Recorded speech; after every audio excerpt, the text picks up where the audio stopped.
It's time to be honest with you guys, and it's definitely not easy for me to say this, but I've been neglecting the Skyline. I really have. As you guys know, this thing has had a boost leak ever since mid-series, and I've just been driving on it. One of the, I guess, because I got a link and IAT sensor, and we go by map sensor and stuff like that with that, it doesn't really matter if you have a boost leak, but it is really getting bad. Like, I am not getting the power that I should be. It's getting louder. Hang on, let me show you what it sounds like. I'm gonna do a little first gear pull, and yes, you can hear the boost leak in first gear. You hear that? It's literally just like this, and it happens in every gear the moment I make positive pressure. You can hear it really strong in this department. I am kind of wondering if it's like the vac line going to the map sensor on the ECU, but you can also hear it like coming out of the engine bay up here. Anyways, so we're on our way now to Super Viva Home, a big hardware store here, and we're gonna make our own boost leak test kit. So let's go do that, take a page from Mr. Adam, and try and get like a bike tire valve thing and some PVC pipe and make something happen. So let's go. All right, let's go head inside, pop the wheel out so I can actually get out of the car. Oh, that reminds me. What is all of this stuff on my passenger seat? Guys, wow, the premium sticker, Ichigo Gang, Ebisu spec, Drift Team, SAMMIT sticker, normal SAMMIT sticker, and then flight tags. Oh man, that's so cool. Air fresheners that smell like cherry. Ah! All right, guys, that's probably the shameless plug I've ever done on this channel, but fresh new merch is finally out. Go get yourself some. The Ichigo Gang stuff's pretty fire. And the premium, oh yeah, we might actually go and get a premium coffee right now. Anyways, enough of that. Let's climb out of this bucket seat and get inside and get everything we need for our boost leak tester. So we're in the PVC section here, and I just wanted to show you guys how lame this is. They have these caps, which this is the right size here, but nothing's going to seal against that because it's got these ribs there, even if we hose clamped it with a thing. And then they had these things, but that's a twist cap with a weird plug in them and an O-ring, so tire valve won't go into that. So MacGyvered something up using one of these reducers, some PVC pipe, and one of these caps. And then we'll put the tire valve in there. But then they don't have any tire valves here. They sold out and haven't restocked them in years. But on the plus side, how good do these look? Link in the description, guys. Get them while they're still hot.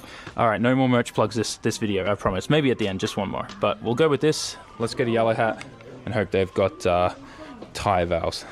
All right, so we're heading to Yellow Hat, but listen to this thing again. So annoying!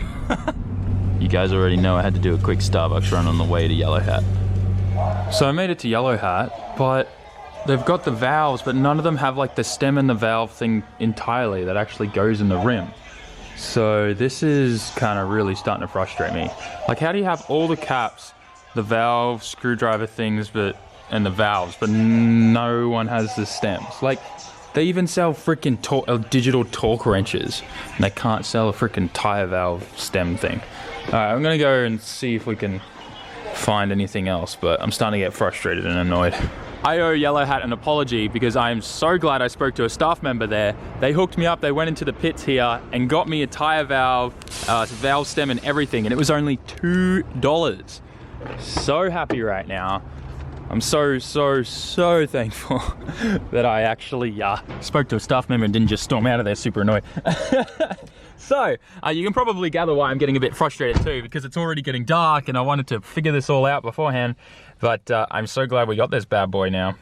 Now all I have to do is make sure I have a drill bit that's that big to suit that, which I don't think I do, but I think we can just kind of round it out and she'll be right.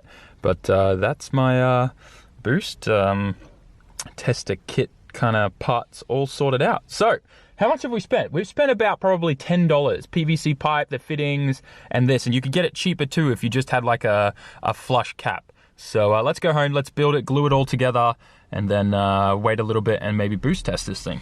So I got everything on the floor here. I got plastic down and cardboard so that when I glue things, I don't drip glue on the carpet and everything because it's just way too cold and dark to work outside. But how do you guys like my saw? These are the kinds of saws that people kind of use here in Japan. I don't really get it, why they don't just have like the normal ones. Like, man, that is freaky ass. And then I guess you just kind of like push that down when you want to fold it. Oh boy, I can see myself hurting myself with that. Anyways, so that's my saw. We're going to cut the PVC, glue everything together, and I think we'll pick it up from there once it's done. I've now finished assembling my boost leak tester. Although it kind of looks more like a pipe bomb. Please don't hate me, YouTube algorithm. I promise you this is just a boost leak tester. So very straightforward. This is going to go on coupler, hose clamp, and then air compressor, pump air in there. And then you pretty much then get like a spray bottle of soapy water, and you spray it on all the joints and look for the air leaks. So that's what we're going to do. Probably going to do it tomorrow now because it's super dark outside. But very simple boost leak tester. And yeah, worked out really, really well because I had one of these Christmas tree bits, so I was able to get the right size and everything for the valve, and that slipped in there perfect. So it is now the next day, and it's about at the same time I started yesterday, so it's going to get dark soon. But this time we already have my pressure boost leak tester. So what we're going to be doing is taking off this section of pipe here for the pod filter, putting that sucker in there, and then pressurizing the whole system. I want to go through the intake of the turbo because I want to know if the O-ring seal on the turbo compressor housing is leaking. I need to try and work out where it is. I found like a few little tiny slits and stuff like that, like in here. If the thing's going to focus, you may see like this tiny little kind of cut there, but it's not all the way through, so maybe there's just something like that that's causing the boost leak, because it does sound like it's a very small tear or something like that by the way it's squeaking. Anyways, let's get that off and get to the part where I start pressurizing everything and seeing where the leak is. So I just took the pod filter pipe off, and you can really tell that my turbo's been leaking oil, it seems. I don't know, hang on, let's see, can we see that? You can see the oil there, yeah. See how it's been spraying out when the car comes off boost. It's just been spraying out of here. Yeah, it's a bit lubey in there. All right, cool. So the next part is, I hope this kind of goes in there. Uh-oh, she might be a bit too big. Oh no, we may have made a big mistake in judgment of the size of my piping. Ah, no! Oh yeah, we may have done an oopsie, lads. So I figured out what I did wrong here, because I was pretty sure I got the measurements right. It turns out the marking there, it says 65 mil and stuff, which should go into that coupler, is actually the inside diameter for the pipe that's meant to slot into this guy. So if I go back to the hardware store and get a piece of that pipe, cut it to size, and then glue that in there, I can then slide that in. So the outer diameter here is way bigger than what that is. So we're going to quickly go to the hardware store before we lose light and get that piece and glue it all together. Second time's the charm. Got the pipe we need, we'll cut it to length, glue it on the thing, and hopefully we'll still have some daylight to pressure test this engine. So we're back here, and this time we've got that piece glued in there. So if everything's gonna work, there's not much lighting here. Oh man, that fits in there like a glove. Look at that. Just got to get a hose clamp on that. You can barely actually see that because it's starting to get so dark so quickly. There's a little light there for you. Fits in there really well. I'll get a hose clamp over that, and then we can start pressurizing the system. So I've had the little air compressor on here for a while now, and we can't get past like 5 psi. And if I shut this off, you can just hear here, on this fitting here. This isn't leaking at all, just this fitting here. We got my little spray bottle here of soapy water. And if we just spray that there, you can see the bubbles. See that? Bubble after bubble. Look at that. That whole coupler is just piercing out. I wonder if it's just because that's not tight enough. So I'm going to undo that, and we'll slide it back and see if we can get a tighter fit and boost leak test it again. Oh my gosh, I just got the fright of my life. This just exploded and popped out. The turbo's spooling down from all the pressure coming out. Oh man, that just gave me the biggest scare. Oh, I wish I had the camera on for that. I'm just like spraying every coupler, checking for leaks, and just oh man. Oh damn it, that tab on my light broke again. It's probably been broken like that for a while now. We'll just we'll jam that back in there and tighten it back up again and keep testing. That's funny as. Well lads, the consensus is no boost leaks now. So I've gone and checked all of the couplers. I've checked everything in the entire intercooler system. We've held 10 psi consecutively. No more issues. So we should be good now, and we shouldn't have that crazy squeaking noise when I hit boost. So here's the next difficult part, I guess, letting all the air out, right?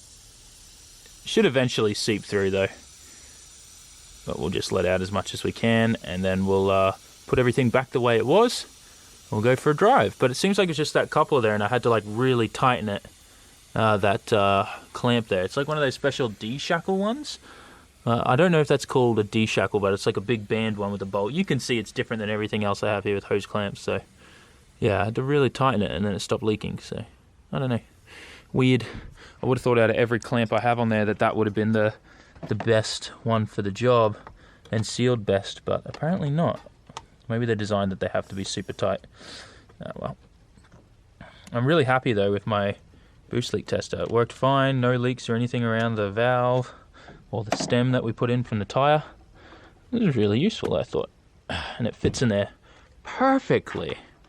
Very, very happy. Also very happy that I, the other day, spent a little bit of extra money on the fast drying plumber's glue, because then everything would not have been possible to get done today. Okay, now the way that I have that is like that, nicely tucked in there like so. Tighten that hose clamp and then we can go out for a rip. Alright, so we're out going for a bit of a test drive. I've also got the laptop here, we got the software open, and I'm really trying to dial in the closed loop like wastegate tables with temperature changes and things like that with the IAT sensor. So it takes out a certain percentage of the wastegate duty cycle table depending on how cold it is, because as you guys know, the colder the air is, the more denser it is. So I tend to make more boost then, which then I hit my boost limit, which I have set at 1.2 bar, 1.2 to 1.3 bar is my limit, and that's just to prevent me from, I mean, stock head gasket, stock studs, so we don't want to lift the head or warp anything, so we try to keep it there. I'm doing a little second gear pull,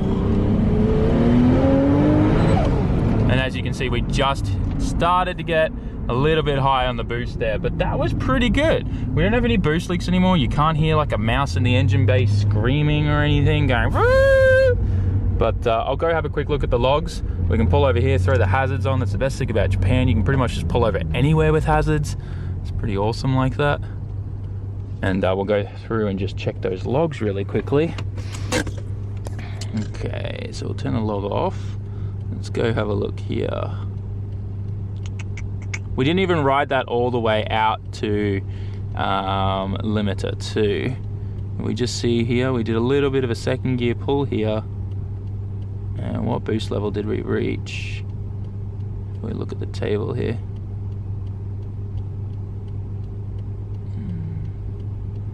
Seems like we got to about a peak of like 6,600 RPM and 6,700 RPM. Yeah, about there. And we reached about 1.1 bar of boost, 1.19 bar of boost. So it's not too bad.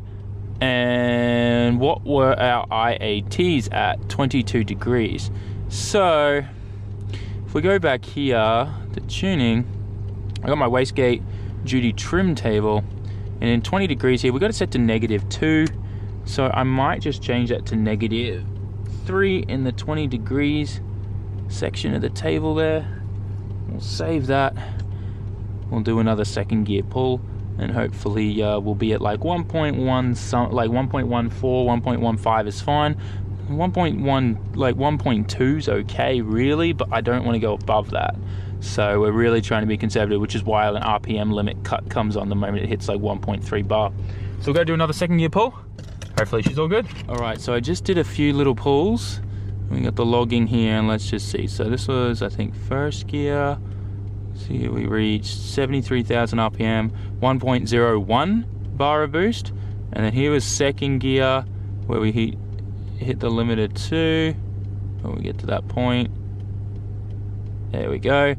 And we're at 1.15 bar of boost, which is pretty much perfect, spot on where I want it to be. It's going to be pretty interesting in a few weeks once it starts getting much colder and we're sitting in the 10 to 0 degree mark for IATs, which is definitely going to be more than 5% most likely we'll need to take out there. But we'll take it as it comes, and I'll just keep checking and changing and adjusting it and getting this dialed in. The ideal, setup is that I can just drive this no matter what season and always have the same boost number. So just trying to get this all sorted out is really important, I guess. And I kind of understand, you can't really do this on the dyno. If you're getting your car tuned in winter or summer, you can't change the temperature of the air going into the engine at the dyno. So I guess this is kind of one of those things that you have to tune on the street. So that's what we're doing.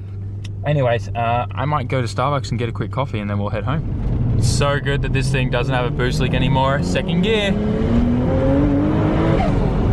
Oh, sounds so mean. Oh man, I miss this thing. It's way more responsive now that there's no boost leak. I mean, like, that's kind of obvious, right? But far out. Sounds so much better on boost.